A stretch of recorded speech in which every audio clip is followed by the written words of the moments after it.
प्यारे बच्चों, हमारे YouTube चैनल में आपका हार्दिक स्वागत है। आज हम लोग मॉडल क्वेश्चन पेपर सेट 2 के क्वेश्चंस को डिस्कस करेंगे।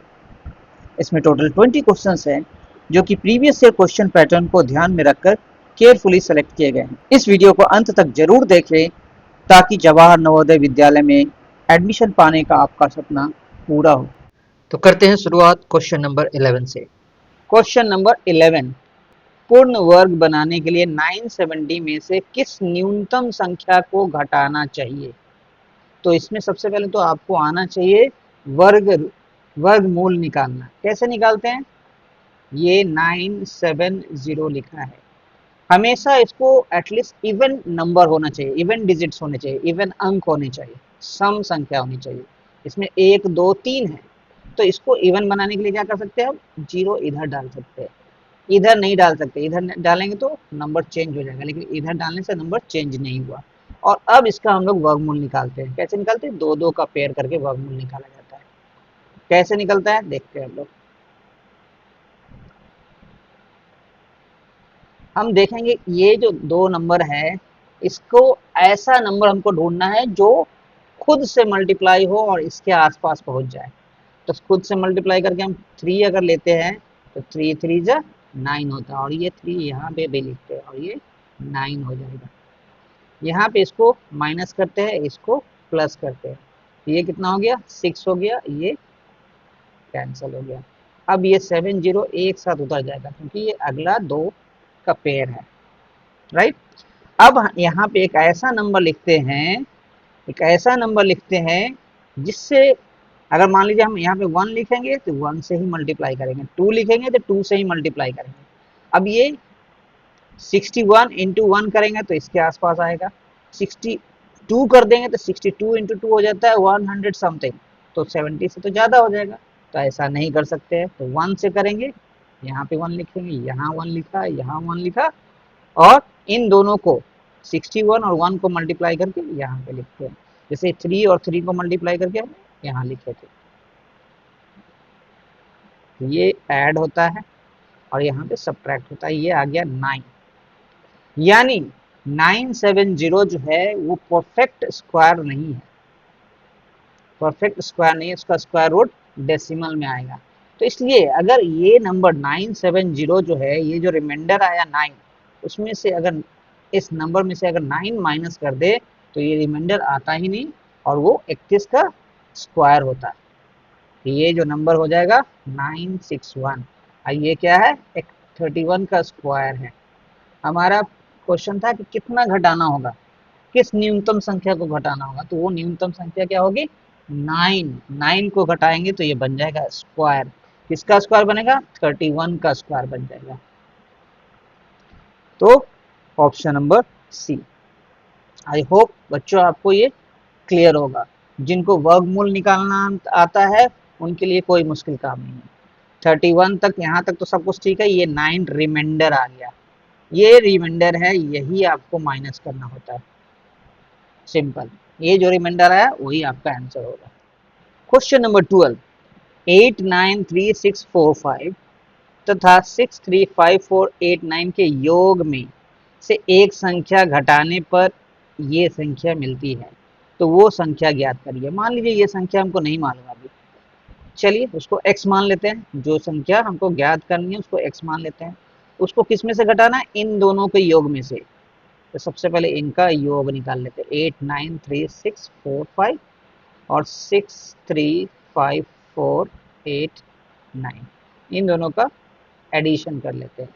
9 5 14 कैरी 1, ये 9 प्लस 4 13 कैरी 1, ये 5 6 11 कैरी 1, 6 3 9, 9 3 12 कैरी 1, 9 6 50। ये हमारा योगफल आया। इसमें से अगर हम इस संख्या x को घटाएंगे तो हमको क्या मिलता है? 1 और कितना जीरो? 1 2 3 4 5 6 जीरो है। इसको हम लोग 3 3 के पेयर में लिखेंगे ताकि कोई कंफ्यूजन न रहे। अब क्या करेंगे? इस माइनस x को शिफ्ट करेंगे और इसको शिफ्ट करेंगे तो क्या होगा? ये हो जाएगा 1 5 2 9 1 3 4, और ये जब शिफ्ट होगा तो चूंकि अभी पॉजिटिव है तो ये हो जाएगा नेगेटिव 1 0 0 0 0, और ये नेगेटिव एक्स है तो इधर जाएगा तो क्या हो जाएगा एक्स हो जाएगा, यानी इन दोनों का डिफरेंस। अब अगर इसको इजिली मेंटली कैलकुलेट करना है तो क्या करेंगे, इसमें कॉमा लगा देते हैं 3 डिजिट के बाद, फिर दो डिजिट के बाद, यहाँ पे भी कर देंगे यहाँ पे भी कर देंगे। तो ये क्या है 15,29,134 और ये है 10 लाख। 10 लाख माइनस करोगे 15,29,134 में तो आपका 5,29,134 बचेगा। तो ऑप्शन कौन सा होगा 529134, ऑप्शन नंबर डी। आप नॉर्मल ऊपर और नीचे लिख के भी माइनस कर सकते थे, लेकिन इस तरह से करने से आपका जल्दी हो गया। क्वेश्चन नंबर 13, एक फल विक्रेता 1 रुपए में 2 नींबू खरीदता है और उन्हें 3 रुपए में 5 बेचता है, उसका लाभ प्रतिशत क्या है। क्या करता है, 1 रुपए में 2 नींबू खरीदता है और 3 रुपए में 5 नींबू बेचता है। तो इस तरह के क्वेश्चन, 2 खरीद रहा है 5 बेच रहा है, कंफ्यूजन है। सिंपली 2 और 5 का एलसीएम लेंगे, तो 2 एंड 5 का एलसीएम क्या होता है 2 इंटू 5 होता है 10 होता है। अब हम लोग 10 लेमन को कंसीडर करेंगे, 10 लेमन को लेकर चलेंगे कि इसका सीपी क्या होगा। अब 2 लेमन का अगर 1 रुपया है तो 10 लेमन का कितना होगा 5 गुना होगा, यानी 5 रुपया होगा। और सेलिंग प्राइस अगर 5 लेमन का 3 रुपया है तो 5 2 10 होता है, यानी 10 लेमन के लिए 6 रुपया देना पड़ेगा, यानी सेलिंग प्राइस 6 रुपया है। तो प्रॉफिट कितना हो रहा है, प्रॉफिट हो रहा है S P minus C P, क्योंकि एस पी ज़्यादा है प्रॉफिट हो रहा है, और ये आया ₹1 का प्रॉफिट हो रहा है। अब प्रॉफिट परसेंटेज का अगर फॉर्मूला याद है तो फॉर्मूला है प्रॉफिट अपॉन सी पी इंटू 100, और इसका यूज करेंगे प्रॉफिट 1 सी पी 5 इंटू 100। सी पी 10 लेमन को कंसिडर कर रहे हैं इसलिए 10 लेमन का ही सी पी देखेंगे, 5 2 तो 20% हुआ प्रॉफिट, ऑप्शन नंबर डी। जिनको फॉर्मूला याद नहीं है प्रॉफिट परसेंटेज का, अब क्या करें उस केस में, आप दो मेथड है। एक तो आप जैसे आपको प्रॉफिट हो रहा है 1 रुपीज, तो आपको 1 रुपीज का प्रॉफिट किस किस पे हो रहा है 5 रुपए के कॉस्ट पे हो रहा है। तो ये हम लोग ऐसा लिख सकते हैं, जैसे अगर आपको एग्जाम में मार्क्स आता है 40 आता है 50 मार्क्स के एग्जाम में, तो क्लास में टीचर कैसे लिखते हैं कॉपी में 40/50, राइट। अगर 50 मार्क्स के एग्जाम में अगर 40 लाते हो तो आपको क्या लिखा जाता है 40/50, और इसका परसेंटेज क्या होता है, इसको इंटू कर देते हैं 100 से तो परसेंटेज निकल जाता है। वैसे ही यहाँ पे 1 रुपीज का प्रॉफिट हुआ 5 रुपीज के कॉस्ट पे, इसको हम लिखेंगे 1/5, और इसको परसेंटेज में कन्वर्ट करना है इसलिए हो गया 100 से मल्टीप्लाई कर देंगे, ये हो जाएगा परसेंटेज। आपका आंसर आ गया 20%। एक तो ये मेथड है। दूसरा मेथड है कि आपको प्रॉफिट हुआ है 1 रुपीज, तो ये 1 रुपीज इस सीपी का कितना परसेंट है, कितना परसेंट को हम x% मान लेंगे, और सीपी है आपका 5 रुपीज, तो 5 का मीन्स होता है इंटू x% को फ्रैक्शन में कन्वर्ट करेंगे, x/100 होता है, ये 1 है। अब इस x को यहीं छोड़ देंगे, बाकी चीज़ों को शिफ्ट कर देंगे, तो बाकी चीज़ों को शिफ्ट करेंगे तो क्या हो जाएगा x इक्वल्स टू बाकी चीज़ें 5/100 है वो उस साइड जाएगी तो 100/5 हो जाएगी, उल्टा हो जाएगा। अब 5 से ये 20 टाइम्स में x का वैल्यू आ गया 20। तो इस तरह से भी आप निकाल सकते हैं। 3 मेथड है, एक तो फॉर्मूला, दूसरा आप एग्जाम का कंसेप्ट लेके चल सकते हैं कि अगर आपको 40 मार्क्स आता है 50 में तो आपको कैसे लिखते हैं 40/50 लिखा जाता है, और उसको फिर परसेंटेज में कन्वर्ट करना है इसलिए इंटू 100 कर देते हैं उस मेथड से, और दूसरा ये वाले मेथड से। क्वेश्चन नंबर 14, 1 से 100 तक की संख्या में लिखने तक 7 कितनी बार आता है। तो 7 कब कब आएगा, 1 से 10 तक के बीच में अगर हम देखेंगे तो 7 आएगा एक बार 7। फिर उसी तरह 11 से 20 के बीच में देखेंगे तो 7 फिर से एक बार आएगा। 21 से 30 के बीच में देखेंगे तो एक आएगा। इसी तरह 31 टू 40 में भी एक आएगा, 41 टू 50 में भी एक आएगा, 51 टू 60 में भी एक आएगा, 61 टू 70 इसमें आपका दो बार आएगा, एक 67 में और एक 70 में। अब 71 टू 80 में कितनी बार आएगा? 10 बार आएगा। कैसे 10 बार आएगा? 71 72 इस तरह करेंगे, 79 तक तो 9 आना चाहिए, लेकिन 77 में दो बार आ रहा है, इसलिए टोटल 10 हो गया। अब 81 टू 90 में 7 कितनी बार आएगा? एक बार आएगा। और 91 टू 100 में कितनी बार आएगा 7? एक बार आएगा। अब काउंट कर लीजिए, 1 2 3 4 5 6 8 18 19 20 20 बार आएगा option number B. In fact 1 and 0 को छोड़कर बाकी सारी डिजिट जो है वो 20 टाइम्स आती है।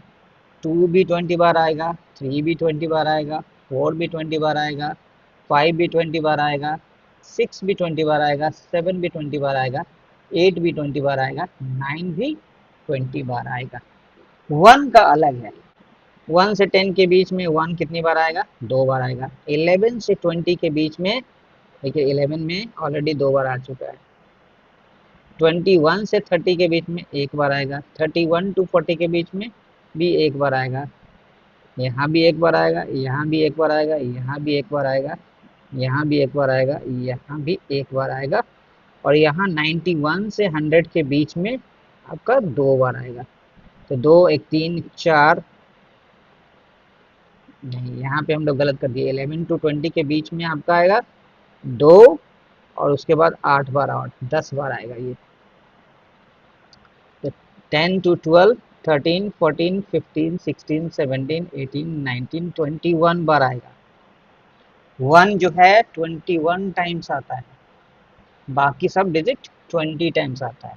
अब जीरो की बात करेंगे तो जीरो आएगा यहाँ पे, यहाँ पे, यहाँ पे, यहाँ पे, यहाँ पे, इस तरह से 90 तक में 9 बार आएगा, और 100 में दो बार आएगा, तो 11 बार आएगा जीरो। यानी जीरो आता है 11 बार, 1 आता है 20 बार, और बाकी सारे नंबर 2 3 4 5 6 7 8 9 ये कितनी बार आएगा? 20 बार। तो इस तरह से इसको अगर आप याद रखते हैं तो आप बिना कैलकुलेशन किए हुए भी इसको लिख सकते हैं, अगर याद रख सकते हैं। नहीं रख सकते हैं तो हम लोग फॉलो करेंगे, लेकिन इसमें समय का लॉस होगा आपको। क्वेश्चन नंबर 15, प्रातः 8:30 बजे 3 घंटियां एक साथ बजना शुरू होती हैं। यदि वे हर बार क्रमशः 4 मिनट, 5 मिनट और 6 मिनट के बाद बजते हैं, तो अगली बार वे एक साथ कब बजेंगे? बेसिकली ये पूछा जाएगा। तो देखो इस तरह के क्वेश्चन में क्या करना होगा, ये 4 मिनट, 5 मिनट और ये जो 6 मिनट है, इन तीनों का आपको एलसीएम निकालना पड़ेगा। तो 4 5 और 6 का एलसीएम निकालते हैं। 2 2 जा 4, 5 रह जाएगा, 2 3 जा 6। अब क्या हो जाएगा? अब कुछ भी कॉमन नहीं है, एलसीएम हो जाएगा 2, और ये तीनों भी मल्टीप्लाई हो जाएगा, 2 इंटू 5 इंटू 3। 2 2 जा 4, ऐसा नहीं करके 2 3 जा 6, और ये 10 है, 60। 60 आ गया आपका एलसीएम। यानी आफ्टर 60 मिनट्स ये तीनों घंटियां फिर से एक साथ बजेंगी आफ्टर 60 मिनट्स। तो 8:30 से स्टार्ट हुआ 60 मिनट, यानी 1 आवर के बाद दोनों को जोड़ दो, 9:30 में तीनों घंटियां एक साथ बजेंगी। 9:30 ऑप्शन नंबर बी। तो क्या करना है, 4 मिनट, 5 मिनट और 6 मिनट जो दिया हुआ है उसका एलसीएम निकालना है, उतने मिनट बाद फिर से घंटियां एक साथ बजेंगी। तो इनिशियल टाइम में उसको जोड़ देना है।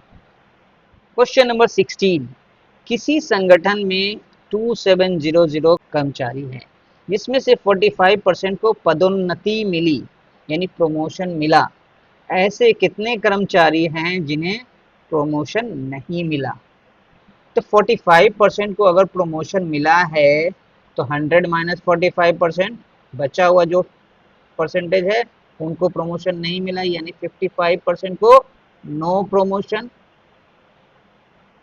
तो हमको तो यही पता करना है कितने लोगों को प्रमोशन नहीं मिला है, यानी हम लोग क्या करेंगे, 55% निकाल लेंगे ऑफ 2700।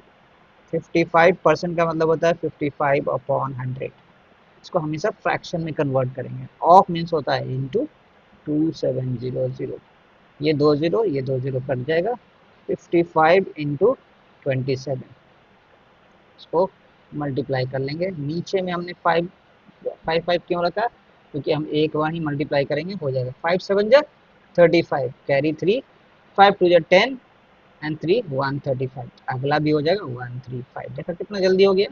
5841, यानी 1485 कर्मचारी ऐसे हैं जिनको प्रमोशन नहीं मिला। Option number C. Question number 17।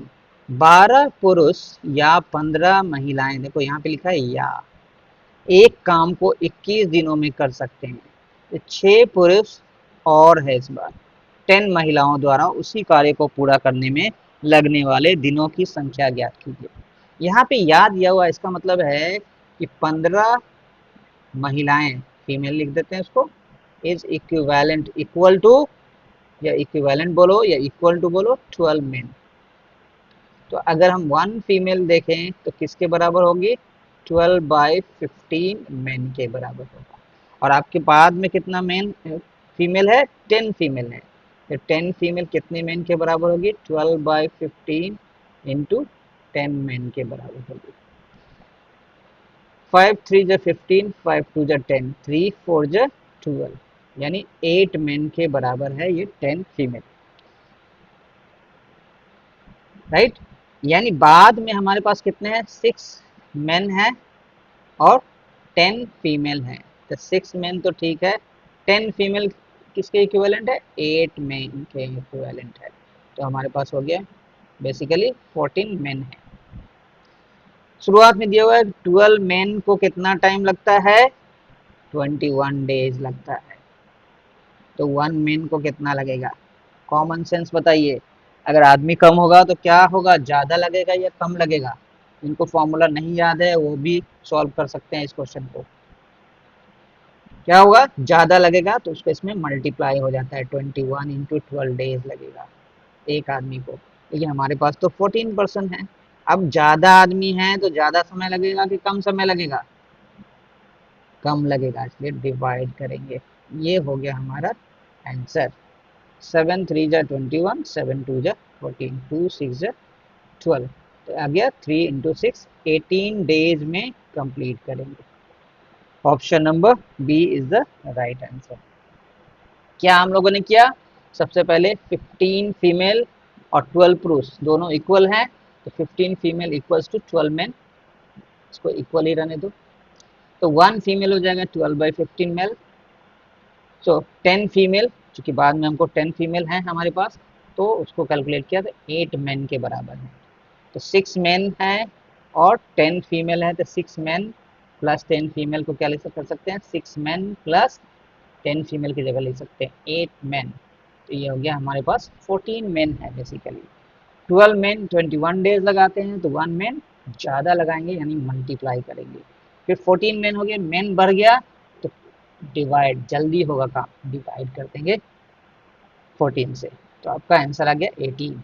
अब इसका फॉर्मूला क्या है, फॉर्मूला है number of main into D1 और number of main into D2।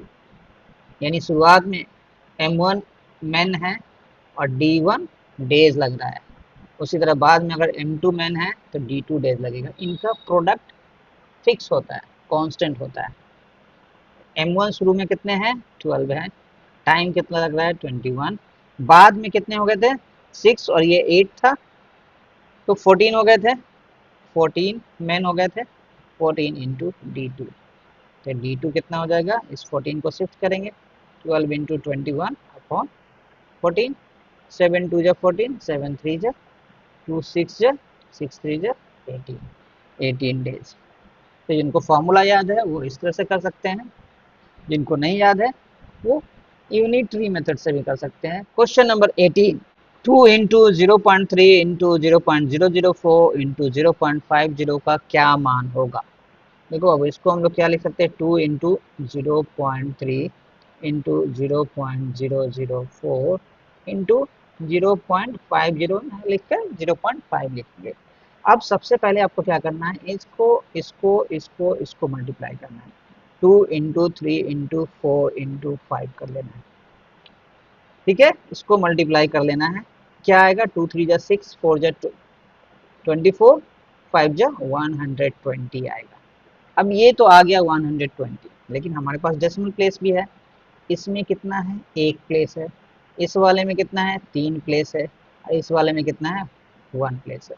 इसमें 1, इसमें 3, इसमें 1। टोटल कितने डेसिमल प्लेस होने चाहिए, 5 होने चाहिए। तो 5 होने चाहिए, तो इसको हमको क्या करना होगा, देखिए 120 का मतलब होता है 120.0 भी है, राइट। तो इसको, इस डेसिमल को हमको 5 पोजीशन लेफ्ट की तरफ मूव कराना है। अब यहाँ तो लेफ्ट में नंबर नहीं है, तो लेफ्ट में तो हम 0 लिख सकते हैं, जितना मर्जी उतना लिख सकते हैं। और 5 पोजीशन शिफ्ट करेंगे, 1 2 3 4 5, ये आ जाएगा, यहाँ पे आ जाएगा आपका डेसिमल। डेसिमल आ जाएगा 0.00120। इसको हम लोग क्या लिख सकते हैं, 0.0012। Option number D. क्या किया हम लोगों ने केवल प्योर नंबर्स 2 3 4 और 5 को मल्टीप्लाई किया, ये आ गया 120। 120 आया, उसके बाद डेसिमल प्लेस को काउंट किया, 1 3 4 1 5। 120 को कम से कम 5 डेसिमल प्लेस है, तो इसको 6 डिजिट का बना लेंगे। और उसके बाद यहाँ से काउंट करना शुरू करेंगे 5 पोजीशन लेफ्ट की तरफ। क्योंकि 5 डेसिमल प्लेसेज हैं टोटल, तो 5 पोजीशन हम लोग लेफ्ट की तरफ मूव करेंगे। 1 2 3 4 5, यानी ये डेसिमल यहाँ पे आ जाएगा और आंसर हो जाएगा डेसिमल 0012। 0 लिखे या ना लिखे फर्क नहीं पड़ता, 0.0012। Option number D. Question number 19, 5087 और 2 अंकों का उपयोग करके 5 अंकों की सबसे बड़ी विषम संख्या ज्ञात करें। तो सबसे पहले इन डिजिट्स, ये जो अंक है उनको डिसेंडिंग ऑर्डर यानी घटते हुए क्रम में लिख लेंगे, 87520। अब हमें सबसे बड़ी विषम संख्या बनानी है, तो इसमें जो सबसे छोटा विषम अंक है उसको हम लोग यूनिट प्लेस पे, इकाई स्थान पे फिक्स कर लेंगे। अब हमारे पास क्या नंबर बचेगा, 872 और 0 बचेगा। उसको घटते हुए क्रम में जो सबसे पहले बड़ा डिजिट है उसको पहले, फिर उससे छोटा, फिर उससे छोटा, फिर उससे छोटा, और ये जो नंबर बना वो सबसे बड़ी विषम संख्या, ऑड नंबर बना, 87205, राइट। दूसरा तरीका क्या था इस क्वेश्चन को करने का, कि हमने ये घटते क्रम में लिख लिया है, तो हमारा सबसे बड़ा नंबर तो होता है 87520, लेकिन ये तो है इवन नंबर, हमको ऑड नंबर बनाना है, विषम संख्या बनाना है। तो क्या करेंगे, जो सबसे नजदीक में जो विषम अंक है, जैसे यहाँ पे 5 है, उसको हम लोग शिफ्ट कर देंगे इकाई स्थान पे, तो हो जाएगा। अब बाकी सबको वैसे ही छोड़ देंगे, 8720 इकाई स्थान पे आ गया 5, तो भी आपका आंसर आ जाएगा 87205। तो जो भी मेथड आपको आसान लगे उसको आप लोग प्रैक्टिस कीजिए। क्वेश्चन नंबर 20, 27 इंटू 243 किसके बराबर है। और यहाँ पे सब 3 का पावर के फॉर्म में दिया हुआ है, 3 के घात के फॉर्म में दिया हुआ है आंसर। तो हम लोग क्या करेंगे, 27 है हमारे पास एक नंबर, तो 27 को हम लोग देखेंगे कि 3 का कितना पावर है। 3 9 जा 27, 3 3 जा 3 1 जा, यानी 27 जो है वो 3 का पावर 3 है। अब 243 को देखेंगे, 243 को चेक करेंगे, 3 3 8 जा 24, 3 1 जा 3, 3 से करेंगे 27, 3 से करेंगे 9, 3 से करेंगे 3, 3 से करेंगे 1, यानी ये कितना, 1 2 3 4 5, यानी 243 जो है 3 का पावर 5 है। तो इन दोनों का प्रोडक्ट जो होगा वो हो जाएगा 3 का पावर 3 इंटू 3 का पावर 5। अब अगर बेस, इसको बोलते हैं बेस, बेस अगर सेम है और मल्टीप्लाई हो रहा है, तो पावर जो है यानी घात जो है वो ऐड हो जाता है, यानी 3 बेस तो वही रहेगा, पावर हो जाएगा 3 प्लस 5, यानी 3 का power 8 is the right answer, option number सके। इस तरह आज हम लोगों ने मॉडल क्वेश्चन पेपर सेट 2 के क्वेश्चंस के सॉल्यूशंस को देखा व समझा। उम्मीद करता हूं कि आप सभी बच्चों को सारे क्वेश्चंस अच्छी तरह समझ आ गए होंगे। इन केस कोई डाउट हो तो कमेंट्स में जरूर लिखें। इस सेट के सारे क्वेश्चंस को प्रीवियस ईयर क्वेश्चन पैटर्न को ध्यान में रखकर सेलेक्ट किया गया है, इसलिए आप सभी बच्चों से अनुरोध है कि इस सेट को बार बार प्रैक्टिस करें ताकि नवोदय विद्यालय में आपका सिलेक्शन पक्का हो जाए। साथ ही अपने फ्रेंड्स के साथ इस वीडियो को शेयर प्यारे करना बच्चों न से भूलें। सभी ने निवेदन है कि अगर आपको ये वीडियो पसंद आई हो तो इसे लाइक एवं चैनल को सब्सक्राइब करना ना भूलें।